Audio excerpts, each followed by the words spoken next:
Bismillahirrahmanirrahim. I'm Zohaib and today I'm going to tell about the summary of Jane Austen's novel Pride and Prejudice. It was published in 1813. सबसे पहले हम इसके characters की जानिब चलते हैं। सबसे पहले हम डिस्कस करेंगे इसके करैक्टर्स के बारे में, जैसा कि पिछले नावल में भी हमने डिस्कस किए थे, पहले नावल और उसके बाद एक ब्रीफ समरी।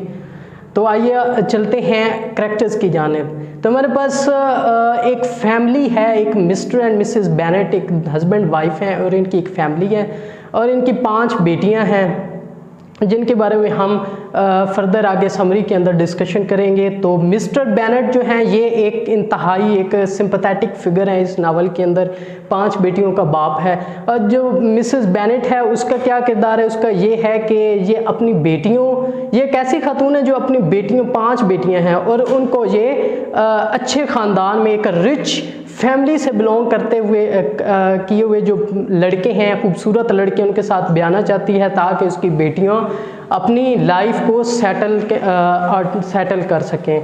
तो आगे चलते हैं, इनकी बेटियों के नाम हम डिस्कस कर लेते हैं। सबसे बड़ी बेटी जो है इनकी जेन बेनेट है, जो कि बिंगले के साथ इसका अफेयर होता है और एट द एंड उसके साथ इसकी शादी भी होती है। और इसके बाद दूसरे नंबर पे जो हमारी मेन जो करैक्टर है, जो हमारा प्रोटैगनिस्ट है इस नावल के अंदर, प्राइड एंड प्रेजुडिस का जो करैक्टर, जो प्रोटैगनिस्ट हैं वो एलिज़ाबेथ बेनेट है, जो कि दूसरे नंबर की वाली बेटी है।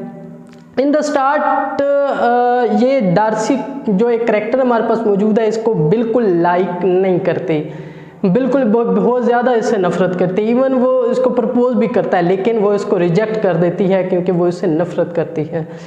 अब आगे तो हमारे पास मैरी एंड किटी, ये 2 बिल्कुल माइनर करैक्टर हैं, इनको डिस्कस करने की ज़रूरत नहीं है। उसके बाद हमारा अगला जो करैक्टर, 5वीं जो बेटी है, सबसे छोटी बेटी जो बहुत लाडली बेटी है अपनी मदर की, लीडिया बेनेट। अब लीडिया बेनेट का क्या किरदार है, इसका एक सेंटर में जाके जब समरी हम करेंगे तो उसमें इसका किरदार हम देखेंगे कि इसका क्या किरदार है।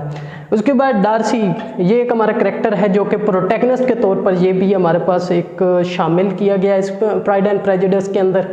अब डार्सी क्या है, डार्सी एक बिंगले का दोस्त है और इन द स्टार्ट ये एक एक्चुअली जो प्राइड एंड प्रेजुडिस में जो प्राइड है वो इसको कर रहा है, ये डार्सी जो है ये प्राइड को कर रहा है। तो इसके अंदर बहुत ज़्यादा प्राइड है, बहुत ज़्यादा घमंडी है ये बंदा। इन द स्टार्ट ये इस एलिज़ाबेथ को कहता है कि ये एक स्टैंडर्ड की नहीं है मेरी और मैं इससे अट्रैक्ट नहीं होना चाहता, मतलब दूर भागता है इससे। लेकिन बाद में ये इसकी तरफ अट्रैक्ट होना शुरू हो जाता है और इसको प्रपोज कर देता है एलिज़ाबेथ को, लेकिन एलिज़ाबेथ इसको रिजेक्ट कर देती है बिकॉज जो एलिज़ाबेथ है वो इसको ना पसंद करती है, हेट करती है इसको। अगला हमारा किरदार जो है, करैक्टर जो है बिंगले। अब बिंगले के बारे में हम ऑलरेडी इसके जेन के बारे में जब पढ़ा था तो हम बिंगले को भी डिस्कस किया है। तो बिंगले जो है इसका लवर है जो कि एक रिच फैमिली से बिलोंग करता है और एक अमीर ज़्यादा लड़का है। उसके बाद मिस्टर कॉलिंस जो है ये एक ऐसा एक लेडी कैथरीन हमारा एक करैक्टर है, उसके घर में रहता है और ये शादी के लिए उतावला है। बार बार ये कहता है कि हर लड़की को प्रपोज करता है कि मुझसे शादी करो, लेकिन ये इवन एलिज़ाबेथ के पास भी आता है, उसको भी प्रपोज करता है लेकिन एलिज़ाबेथ इसको डिनाई कर देती है, रिजेक्ट कर देती है।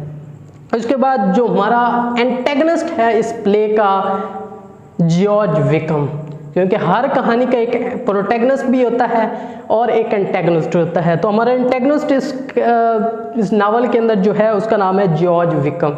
इसके बारे में हम समरी के अंदर डिस्कस करेंगे।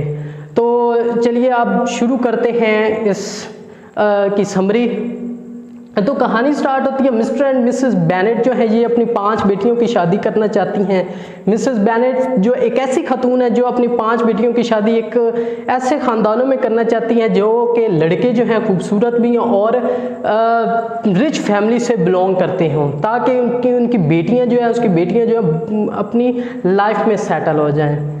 अब कहानी स्टार्ट होती है, बिंगले फैमिली एक और फैमिली है जिस बिंगले जो है उस फैमिली से बिलोंग करता है और बहुत ज़्यादा रिच फैमिली है वो। जिसके से बिंगले बिलोंग करता है। और अब मिस्टर एंड मिसेस बेनेट की फैमिली को इनवाइट किया गया है एक पार्टी के अंदर। पार्टी हो रही है बिंगले की फैमिली, तो वो इनको इनवाइट करता है।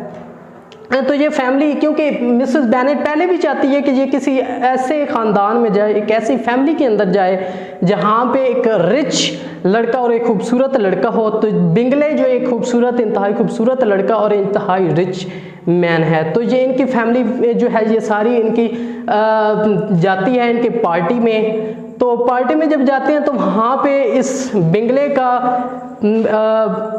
होता है राब्ता, अट्रैक्शन होती है, इससे इंट्रैक्शन होता है। जेन इनकी जो पहली सबसे एल्डर जो इनकी बेटी है, एल्डर डॉटर है, उससे इसका इंट्रैक्शन होता है। तो ये एक दूसरे के साथ डांस करते हैं और आहिस्ता आहिस्ता एक दूसरे की तरफ अट्रैक्ट होना शुरू हो जाते हैं। तो इस पार्टी के अंदर बिंगले का एक फ्रेंड डार्सी भी आया हुआ है, जो कि हमारा प्रोटैगनिस्ट है इस नावल का। तो वो बिंगले जो है अपने दोस्त डार्सी को कहते हैं कि यार why you are here, come on the stage and dance करो किसी के साथ, ये देखो लड़कियां यहाँ पे मौजूद हैं। और वो पॉइंट आउट करता है एलिज़ाबेथ को, वो कहते हैं कि ये देखो कितनी खूबसूरत लड़की है, तुम इसके साथ डांस करो, एंजॉय करो, चिल करो। लेकिन जो हमारा डार्सी जो करैक्टर है इसके अंदर बहुत ज़्यादा प्राइड, बहुत खमंडी सा है। वो कहते हैं यार ये इससे अब मैंने क्या डांस करना है, ये खूबसूरत भी नहीं है, ये है वो है। तो ये बात जो है एलिज़ाबेथ भी सुन लेती है। तो एलिज़ाबेथ जो है इस बात को सुनने के बाद इसके माइंड, इसके दिल के अंदर, इसके हार्ट के अंदर उसके लिए ऐसी फीलिंग्स उजागर हो गई हैं कि अब उसे हेट करने लगी है, नफरत करने लगी है डार्सी से। बट क्या होता है कि अब चूंकि इनका रवाबित कायम हो चुके हैं, बिंगले और जो जेन है वो एक दूसरे को पसंद भी करने लग गए हैं। अब जो बिंगले है इसकी 2 सिस्टर्स हैं, एक मैरिड है और एक अनमैरिड है। वो भी जेन को पसंद करती हैं, पसंद करना स्टार्ट हो जाती हैं। वो कहती हैं कि ये लड़की बहुत प्यारी है और इसको हम अपने भाई के लिए लेंगे, चुनेंगे।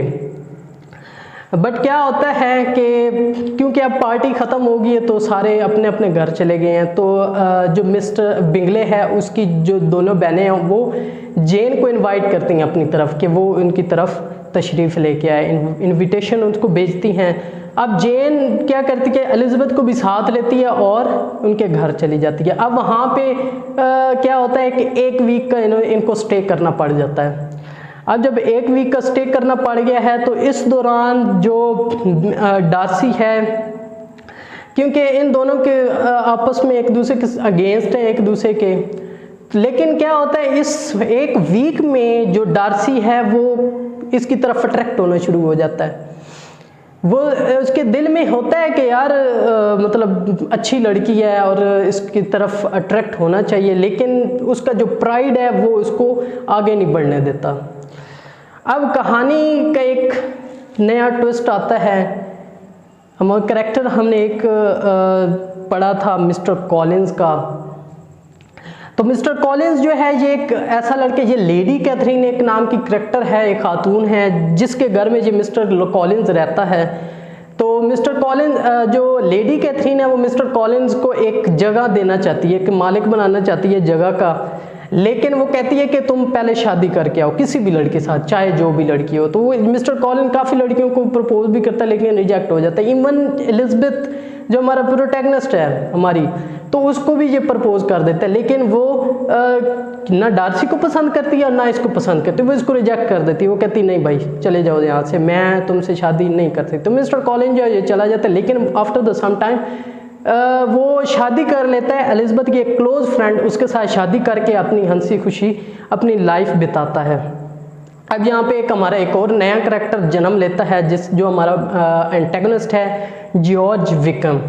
अब जॉर्ज विकम कौन है? जॉर्ज विकम अब जो है ये एलिज़ाबेथ के पास आता है और उसको क्योंकि एलिज़ाबेथ जो है ऑलरेडी डार्सी के अगेंस्ट हुई है, उससे नफरत कर रही है, तो ये भड़काता है।